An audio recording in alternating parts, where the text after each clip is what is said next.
Now, as you saw in the early video of the All About Me app, you'll notice that in each one of these apps, if I click on, for instance, school schedules, the interface looks exactly the same as the All About Me apps. So let's get out of that app and look at the restaurant app.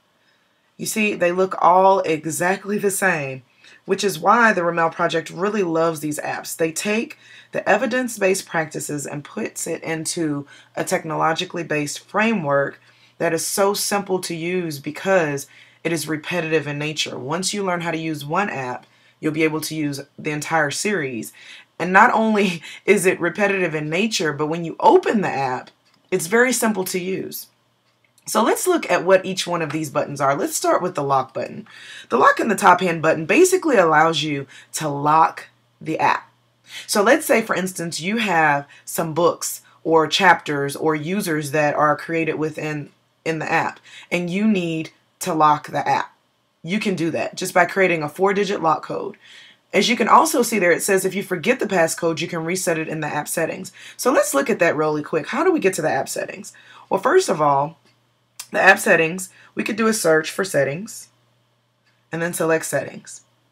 These are the settings that are on all of the iPads. If you scroll up here on the left-hand side, you'll notice that there are the apps listed there. There's the All About Me app there. So birthday parties, the beach, just the different apps that are available through I Get It. And what I would do is I would click on the All About Me function, and you can see here it says Reset Child Lock. If I needed to reset that password, I would turn that on. And it's as simple as that. Okay? So now let's get back to the app. So here we are in the 4-digit code lock. That's specifically what that lock is for. Okay? Now, let's cancel out of that. If we come down here, the Add User button is exactly the same way as it's used in the All About Me app. If I wanted to add a new user, I would add a photo. Can crop it, zoom, or scale. And then I would just add a name. It's the exact same way for all of the apps. So let's click on Ramel really quickly. So here are the options that are available for the daily schedule. I have the weekday morning.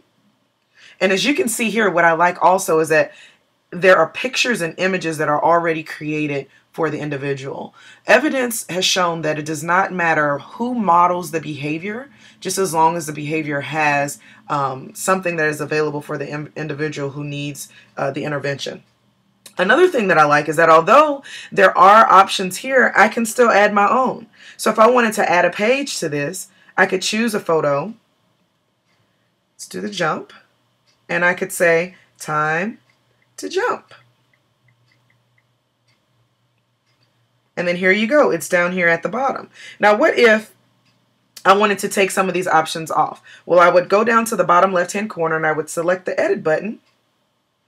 And I could either edit the page or I could select the Edit button at the top and turn each of these off.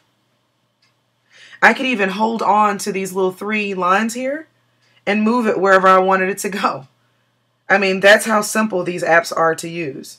And if I'm done with those, if you go back up to the top, you'll notice waking up is no longer there.